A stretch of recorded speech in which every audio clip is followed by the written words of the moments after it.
नमस्कार विद्यार्थी मित्रांनो. वक्रतुंड महाकाय सूर्यकोटी समप्रभ निर्विघ्नं कुर्मे देव सर्वकार्येषु सर्वदा. विद्येची आराध्य देवता श्री गणेश आणि माता सरस्वतीला वंदन करून आपण आजच्या अभ्यासाला सुरुवात करणार आहोत. आज आपण मॅथ्स 1 लेसन नंबर 1 सेट मधील प्रॅक्टिस सेट नंबर 1.1 हा सोडवून बघणार आहोत, म्हणजे प्रॅक्टिकली सोडवणार आहोत.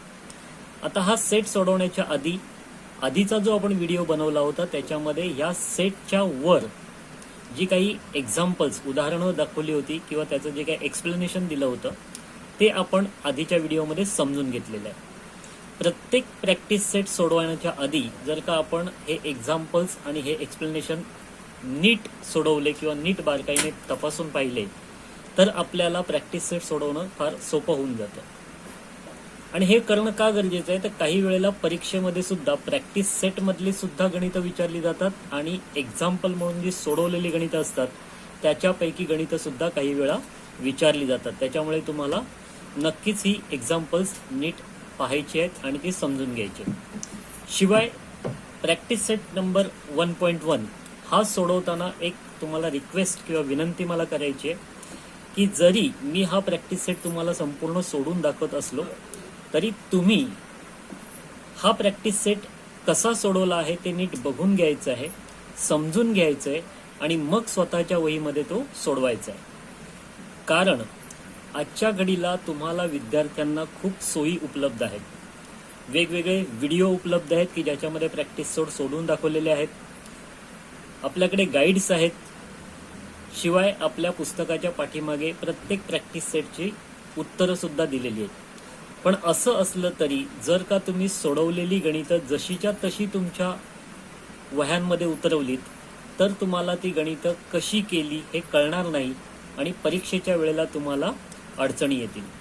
त्याच्यामुळे सुरुवातीपासूनच ही सवय लावून घ्या की व्हिडिओ बघा, व्यवस्थित उदाहरण समजून घ्या, गणित कसं सोडवलेलं आहे ते समजून घ्या आणि त्यानंतर ते गणित तुम्ही तुमच्या वहीमध्ये स्वतः सोडवण्याचा प्रयत्न करा, जेणेकरून तुम्ही सुरुवातीपासूनच तुमचा अभ्यास व्यवस्थित करू शकाल किंवा व्यवस्थित तुमचा अभ्यास होईल. तर ही माझी तुम्हाला विनंती आहे. तर चला सुरुवात करूया practice set number 1.1. Practice set 1.1 मधलं पहिलं जे गणित आहे ते आहे write the following sets in roster form. बघा, मी आधीच तुम्हाला सांगितलं होतं की प्रश्नामध्ये कधी रोस्टर फॉर्म विचारला जातो तर कधी लिस्टिंग मेथडमध्ये लिहा असं लिहिलं जातं.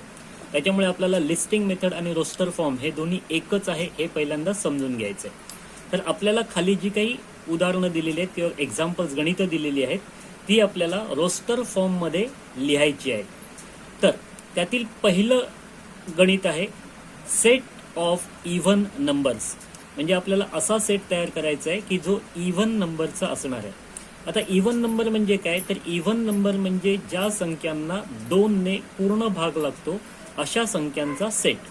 आणि इथे आपल्याला त्या सेटला कोणतंही नाव दिलेलं नाहीये, त्याच्यामुळे आपल्याला या सेटला एक नाव द्यायचं आहे आणि त्या कर्ली ब्रॅकेटमध्ये आपल्याला इव्हन नंबरचा सेट तयार करायचा आहे. तर चला प्रॅक्टिकली आपण तो सेट करून पाहूया. पहिला प्रश्न आहे सेट ऑफ इव्हन नंबर्स. मग आता ह्या सेटला आपल्याला पहिल्यांदा एक नाव द्यायचं आहे, ते आपण देऊया कॅपिटल ए. कॅपिटल ए हा सेट आहे इव्हन नंबरचा, म्हणून आपण त्याला एक कर्ली ब्रॅकेट करूया आणि त्याच्यामध्ये 2, 4, 6, 8, 10 अनलिमिटेड अशा पद्धतीने हा इव्हन नंबरचा सेट आपल्याला लिहायचा आहे. दुसरा प्रश्न आहे set of even prime numbers from 1 to 50. बघा, ह्या प्रश्नामध्ये आपल्याला थोडंसं कन्फ्यूज केलेलं आहे. 1 ते 50 पर्यंत 1 to 50 पर्यंतचे नंबर सांगितलेले आहेत, पण जेव्हा इव्हन प्राईम नंबरचा आपण विचार करतो तेव्हा प्राईम नंबर तर 1 to 50 मध्ये बरेच आहेत, खूप आहेत, पण इव्हन प्राईम नंबर जो आहे तो फक्त आणि फक्त 2 आहे. तर हे आपल्याला समजून घ्यायचं आहे, गोंधळायचं नाही. Even prime number from 1 to 50 याच्यामध्ये प्राईम नंबर जो इव्हन आहे तो फक्त 2 आहे आणि म्हणून आपल्याला तशा पद्धतीने सेट बनवायचा आहे. चला आपण आपला सेट बनवूया. Set of even prime numbers from 1 to 50. मग ह्या सेटला आपण नाव देऊया P is equal to curly bracket 2 curly bracket complete. कारण इव्हन प्राईम नंबर 1 ते 50, 1 ते 100, 1 ते 1000 कितीही काउंट करत गेलात तर प्राईम नंबर तुम्हाला अनेक सापडतील, पण इव्हन प्राईम नंबर फक्त 2 आहे हे आपल्याला लक्षात ठेवायचं आहे. पुढला प्रश्न आहे सेट ऑफ निगेटिव्ह इंटिजर्स. आता इंटिजर्स म्हटलं की त्याच्यामध्ये निगेटिव्ह, शून्य आणि पॉझिटिव्ह ह्या सर्व संख्या येतात. म्हणजेच आपण त्याच्यामध्ये मायनस, झिरो आणि प्लसच्या सर्व संख्या लिहू शकतो. पण इथे आपल्याला स्पेसिफिक सांगितलेलं आहे की फक्त निगेटिव्ह इंटिजर्सचा आपल्याला सेट तयार करायचा आहे. मग तो सेट आपण कसा करायचा ते पाहूया. आपल्याला सेट तयार करायचा आहे निगेटिव्ह इंटिजर्सचा. मग ह्या सेटला आपण नाव दिलं I is equal to curly bracket -1, -2, -3, -4, -5 unlimited. हा झाला आपला निगेटिव्ह इंटिजर्सचा सेट. पुढला प्रश्न आहे की आपल्याला 7 बेसिक साऊंड्स ऑफ सरगम म्हणजे सुरांचा सेट तयार करायचा आहे. आपल्याला माहिती आहे की आपल्या संगीतामध्ये 7 सूर आहेत. सा, रे, ग, म, प, ध, नि, सा. आता सा ने सुरुवात होते आणि सा ने त्याचा शेवट होतो. म्हणजे सा हा शब्द 2 वेळा येतो. पण आपल्याला आधीच माहिती आहे की आपण सेट तयार करताना कोणताही शब्द, कोणताही अक्षर किंवा कोणताही अंक हे रिपीट घेत नाही, 2 वेळा घेत नाही. म्हणून 6 हा शब्द आपल्याला एकदाच घ्यायचा आहे आणि आपल्याला सुरांचा सेट तयार करायचा आहे. 7 बेसिक साऊंड्स ऑफ अ सरगम. आता ह्या सेटला आपण नाव देऊया S is equal to curly bracket सा, रे, ग, म, प, ध आणि नी. पुढे सा जो आहे तो परत येतोय म्हणून आपण तो रिपीट 2 वेळा घेणार नाही.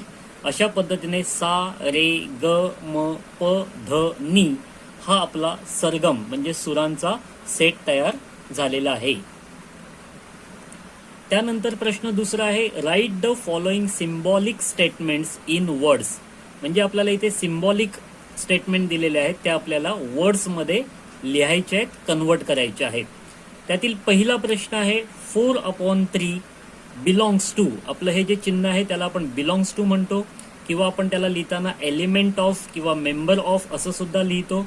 मग आपल्याला हा set 4/3 belongs to set Q अशा पद्धतीने लिहायचा आहे. 4/3 बिलॉंग्स टू सेट क्यू किंवा आपण असंही म्हणू शकतो 4/3 मेंबर ऑफ सेट क्यू किंवा आपल्याला असंही म्हणता येईल 4/3 एलिमेंट ऑफ सेट क्यू. या तिघांपैकी कोणत्याही पद्धतीने आपण लिहिलं किंवा वाचन केलं तरीही चालणार आहे. प्रश्न दुसरा आहे -2 not belongs to set N. आता जेव्हा बिलॉंग्स टूचं चिन्ह आहे त्याच्यावरती एक आडवी रेषा मारली की त्याला आपण नॉट बिलॉंग्स टू किंवा नॉट द एलिमेंट ऑफ किंवा नॉट द मेंबर ऑफ अशा पद्धतीने त्याचं वाचन आणि लिखाण आपण करत असतो. तर म्हणून इथे -2 not belong to set N अशा पद्धतीने आपल्याला वर्ड्समध्ये लिहायचं आहे. -2 not belongs to set N. मग हे आपण लिहिताना लिहिणार -2 not belongs to set N. दुसऱ्या पद्धतीने आपण लिहू शकतो -2 is not a member of set N. किंवा आपण असंही लिहू शकतो -2 is not an element of set N. कोणत्याही पद्धतीने लिहिलं तरी आपलं उत्तर बरोबर असणार आहे. तिसरा प्रश्न आहे P is a set of all P's such that P is an odd number. अशा पद्धतीने आपल्याला हा प्रश्न त्याचं उत्तर लिहायचं आहे. तिसऱ्या प्रश्नाचं उत्तर लिहिताना आपल्याला असं लिहायचं आहे P is a set of all P's such that P is belongs to an odd numbers. त्यानंतर प्रश्न तिसरा आहे write any two sets by listing methods and by rule method. म्हणजे इथे आपल्याला कोणते सेट लिहायचे आहेत हे सांगितलेलं नाहीये. आपल्याला आपल्या मनाने 2 सेट तयार करायचे आहेत, लिस्टिंग मेथडचे 2 सेट आणि रूल मेथडचे 2 सेट. तर आपण ते तयार करूया. आपल्याला कोणतेही 2 सेट लिस्टिंग मेथड आणि रूल मेथड मध्ये करायला सांगितलेले आहेत. आपण पहिला सेट करूया एलिमेंट ह्या शब्दाचा. ELEMENT हा आहे एलिमेंट शब्द. मग ह्याचा जर का आपल्याला सेट तयार करायचा असेल तर त्या सेटला आपण नाव देऊया E is equal to curly bracket ELMNT. आता इथे तुमच्या लक्षात येईल की एलिमेंट या शब्दामध्ये E 3 वेळा आलेला आहे. तो आपण एकदाच घेतला, त्यानंतर L घेतला, त्यानंतर M घेतला, मग N आणि T. अशा पद्धतीने एलिमेंट ह्या शब्दाचा आपण सेट तयार केला आणि प्रत्येक शब्दानंतर आपण कॉमा टाकून त्या शब्दाला वेगळं केलेलं आहे. याच्यामध्ये दुसरा सेट आपण बनवूया 11च्या पाड्याचा म्हणजे 11च्या टेबलचा आणि त्या सेटला आपण नाव देऊया M is equal to curly bracket 11 22 33 44 55 66 bracket complete. आता आपण हे 2 सेट जे आहेत ते लिस्टिंग मेथड मध्ये लिहिलेले आहेत. एलिमेंट ह्या शब्दाचा एक सेट आणि 11च्या पाड्याचा एक सेट. आता हेच सेट जर का आपल्याला मेथड पद्धतीने लिहायचे असतील, रूल मेथड पद्धतीने, तर ते आपण कसे लिहिणार तर तेच आपण समजून घेऊया. म्हणून रूल मेथड मध्ये आपण लिहिणार E is a set of all E such that E is a letter of word element. E is a set of all. इथे आपल्याला E च्या ऐवजी X करायचं आहे. Sorry, all X such that E is a letter of word element. हे झालं कसं वाचायचं आहे म्हणजे रीड ॲज झालं. आता हे जर का आपल्याला रूल मेथड मध्ये लिहायचं असेल तर आपण लिहिणार E is equal to curly bracket X such as X is a letter of word element. Curly bracket complete. दुसरा रूल मेथड मधला सेट आपण लिहूया आणि तो आपण नॅचरल नंबरचा लिहूया. नॅचरल नंबर म्हणजेच set N curly bracket X such as X. X belongs to natural number 1 equal to greater than X, sorry, less than X, greater than X and less than 20. पुढला प्रश्न आहे write the following sets using listing method. Listing मेथडचा उपयोग करून आपल्याला पुढील set लिहायचे आहेत आणि त्याच्यापैकी पहिला सेट आहे all months in a Indian solar year. तर इंडियन सोलार इयर याचा अर्थ आपल्याला ते हिंदू वर्षातील महिने लिहायचेत, म्हणजेच मराठी महिने आपण त्यांना म्हणू शकतो. म्हणजे आपल्याला हा सेट जो आहे तो मराठी महिन्यांचा तयार करायचा आहे. All months in the Indian solar years. आता हा सेट आपण कसं लिहिणार? तर हा सेट लिहिताना आपण पहिल्यांदा सेटला नाव देऊया P is equal to curly bracket आणि मग महिन्यांची नावं. मग मराठी महिन्यामध्ये पहिला महिना कुठला येतो? तर आपण पहिल्या महिन्याची सुरुवात करतो चैत्र, वैशाख, ज्येष्ठ, आषाढ, श्रावण, भाद्रपद, अश्विन,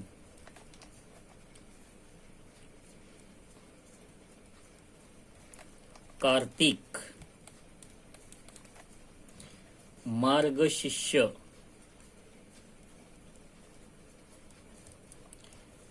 पौष, माघ आणि फाल्गुन. अशा पद्धतीने आपण मराठी महिने किंवा इंडियन सोलर इयरचा सेट तयार करू शकतो, की अशा पद्धतीने तो आपल्याला लिहायचा आहे.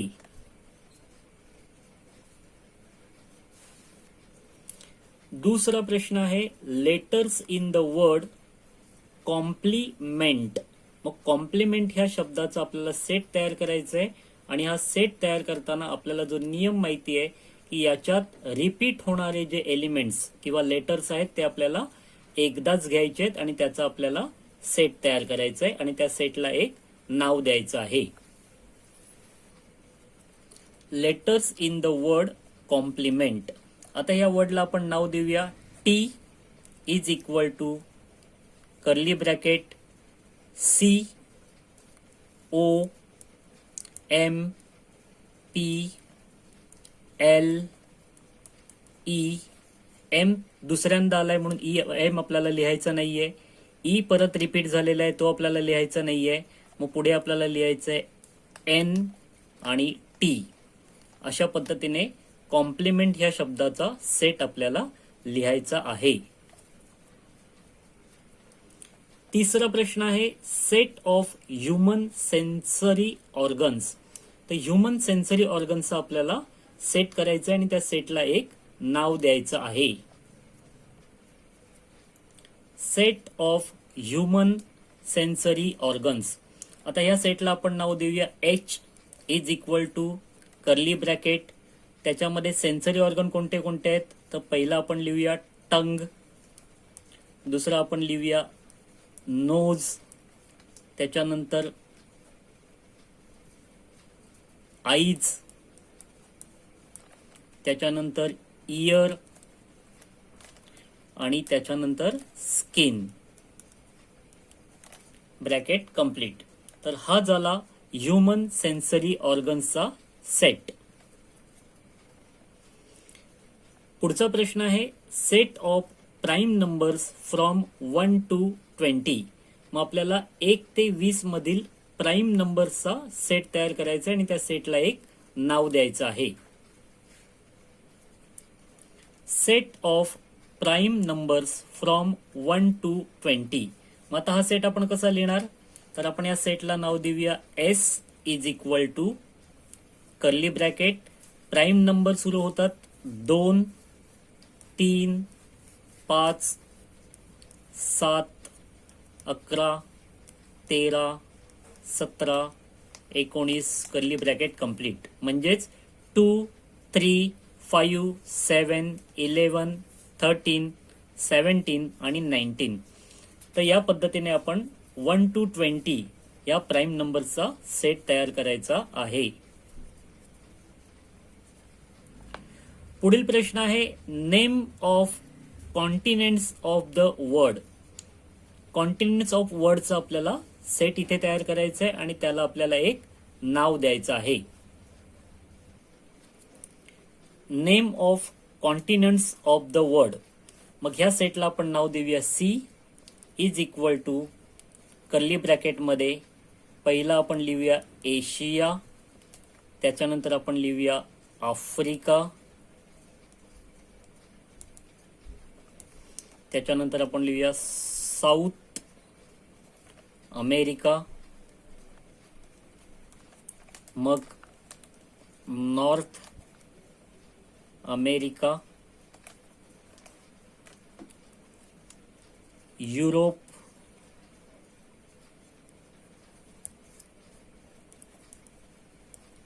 ऑस्ट्रेलिया आणि अंटार्क्टिका. Bracket complete. पुढला प्रश्न आहे write the following sets using rule method. मग आता आपल्याला हे पुढचे सेट जे आहेत ते रूल मेथड वापरून लिहायचे आहेत. त्याच्यात पहिला प्रश्न आहे A is equal to curly bracket 1, 4, 9, 16, 25, 36, 49, 64, 81, 100. याचा अर्थ जर आपण बघितलं तर हा जो सेट आहे तो स्क्वेअरचा सेट आहे 1 ते 10 पर्यंतचा. तर हा सेट जो आहे तो आपल्याला रूल मेथडमध्ये लिहायचा आहे. आता हा सेट जो आहे तो आपल्याला रूल मेथडमध्ये लिहायचा आहे. मग तो लिहिताना आपण लिहिणार A is equal to curly bracket X such as X is all natural numbers किंवा X belongs to natural number and X is a set of square of number 1 to 10. Bracket complete. त्यानंतरचा पुढील प्रश्न आहे B is equal to curly bracket 6, 12, 18, 24, 30, 36, 42 आणि 48. इथे आपल्या लक्षात येईल की हा जो आहे तो 6चा टेबल आहे अप टू 48 म्हणजे 48 पर्यंतचा हा टेबल आहे आणि तो आपल्याला रूल मेथडमध्ये लिहायचा आहे. हा सेट लिहिताना आपण असं लिहिणार B is equal to curly bracket x oblique x, X belongs to natural number, X is a set of table 6 up to 48.